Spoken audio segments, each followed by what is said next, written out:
final segment coming up on today's edition of the GSMC Soccer Podcast, and that will be reacting to the top soccer headlines going on in the football world.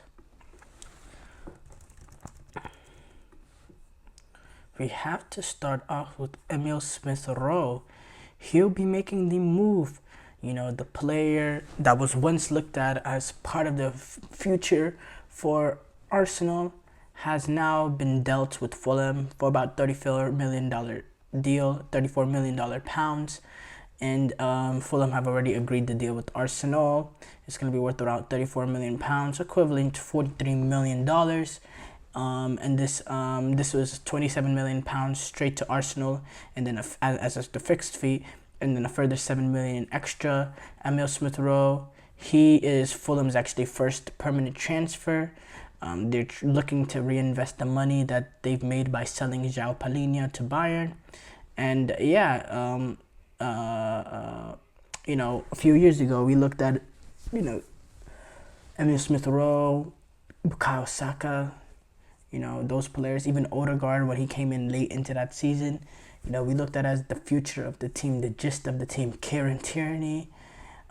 But as Arsenal were able to elevate themselves and really go after the top, they were able to slowly move off the likes of the players of Tierney and Smith Rowe, who they deemed, yes, they're decent youngsters and they have some ability, but at this sort of level that we're looking to compete at, they're just not good enough, and sometimes that is the case. I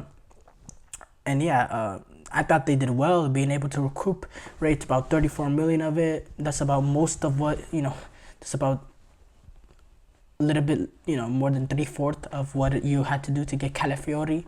So I thought it was good business from Arsenal, being able to get that amount of money for a player that has not played much in the last few seasons. He has not played much, Emil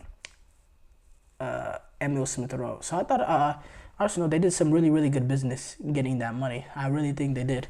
So disappointing for later in the stint, but I think this is a chance that Smith Rowe can resurrect his career at Fulham, because I think he's a player with some real quality. There's no question about that. They have some real quality with Smith Rowe. So I'm fascinating to see how he does at Fulham with a lot more minutes. Manchester United, they're hoping to build a 100,000 capacity seated stadium within the next 6 years, sources say, and they're expected to make a final decision soon on whether or not they want to build a completely new stadium or redevelop Old Trafford. This project is set to cost about £2 billion excess. And United, they want to deliver a stadium with the capacity between 90,000 and 100,000. Sir Jim Ratcliffe previously said he would prefer to build a new stadium on the site of Old Trafford.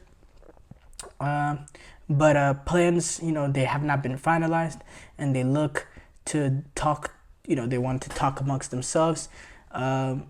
They look at SoFi Stadium in Los Angeles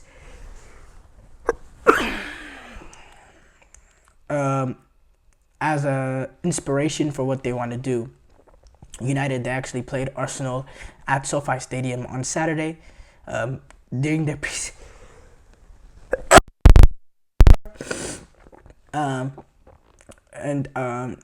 apparently the club bosses have visited LA a number of times over the last few years. So this is something they're very excited over. Andy Cole, former United striker, who's part of the group of, bosses that went to LA against Arsenal, said Manchester United fans and everyone in the north of England deserve a truly world-class stadium, and SoFi set the standard to aim for. I don't draw the comparison lightly, but you can see a parallel with the opportunity back home in Manchester. A new or redeveloped stadium at Old Trafford could be the focal point of revitalization in the surrounding area. Sources say United fans have also visited Bernabeu in Madrid and time at Wembley, as well as following the Chicago Bears. They have a project, the Burnham Park project, which was a plan for Chicago. So they have inspiration, and it'll be very, very fascinating to see whether or not this gets done. FIFA have received official formal bids for the 2030 and 2034 World Cups. They did these in Paris while the Olympic Games going on, and got their exclusive bids for the World Cup in 2030 and 34. Obviously, the 2030 World Cup being co-hosted by Spain, and Portugal, and Morocco, plus 3 individual games for in Argentina, Paraguay, and Uruguay. And then Saudi Arabia being the only candidate for the 2034 World Cup. And these 2 bids, they're going to be confirmed on December 11th during an online meeting, as they're both the exclusive bidders. So yeah, it's there's that going on.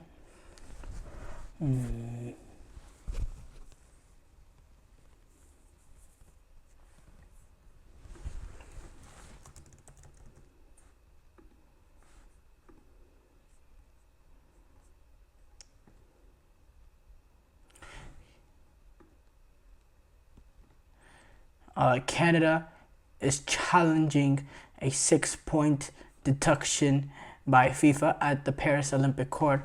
So Canada is appealed against being docked 6 points by FIFA during their drone spying scandal that's going on so far these Paris Olympic Games.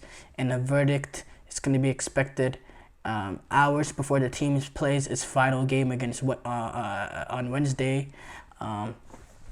I believe they take on Colombia. Yeah, they take on Colombia.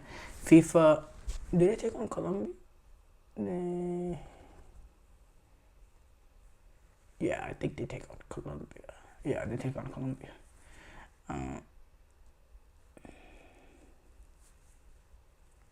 FIFA punished the Olympic defending champions on Saturday. They also banned Bev Priestman and 2 of their assistant coaches for a year.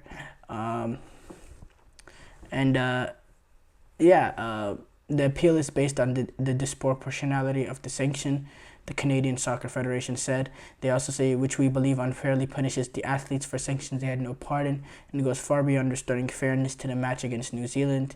Canada takes on Colombia in Nice on a Wednesday night, and they need to know where it stands before the game starts, so they will know. The detection by FIFA will wipe out what Canada has done in their opening 2 games against New Zealand and France, when they were able to get that last-minute stunner over France, the host nation, with the second half comeback goals. And now, but even with the 6-point deduction, Canada can still advance to the quarterfinals in this tournament if they win on the field Wednesday, because of the fact that 2 third-place teams in the 3 group will go to the knockout stages. Canada officials say no player was involved in any alleged cheating, which they suspect has been a systematic issue over for years, potentially.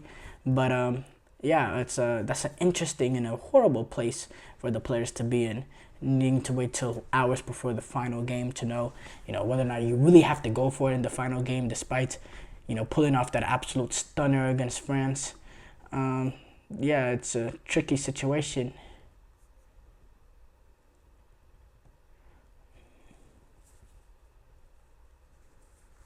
Speaking of Saudi Arabia,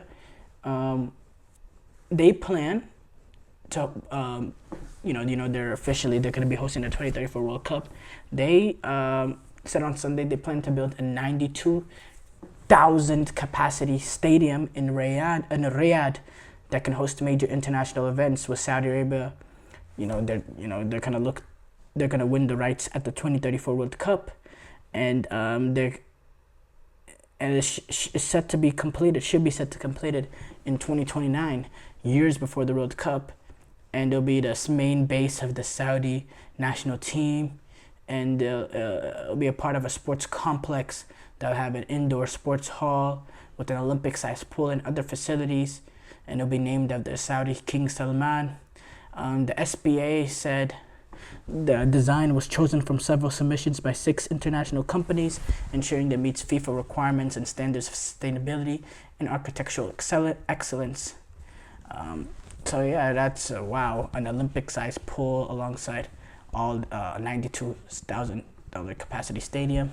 That's what you can do when you have a lot of money, and we know Saudi is blessed with a lot of money. But yeah, thank you guys for tuning in to the GSMC Soccer Podcast presented by the GSMC Sports Network. Your support means a lot to us, so please remember to subscribe to the show and leave a positive review. It really does make a difference. We also invite you to follow us on Facebook, Twitter, TikTok, and Instagram for more content and updates. So thank you once again, and have a wonderful, wonderful day.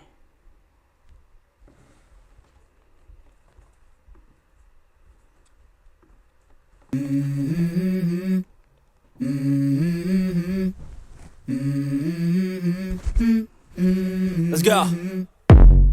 I wake up to a little bit of drool on my pillow, feel like it's gonna be a bad day. Yeah, I'm tired of shit, and the coffee ain't hit yet, damn, ain't that great. I don't wanna go to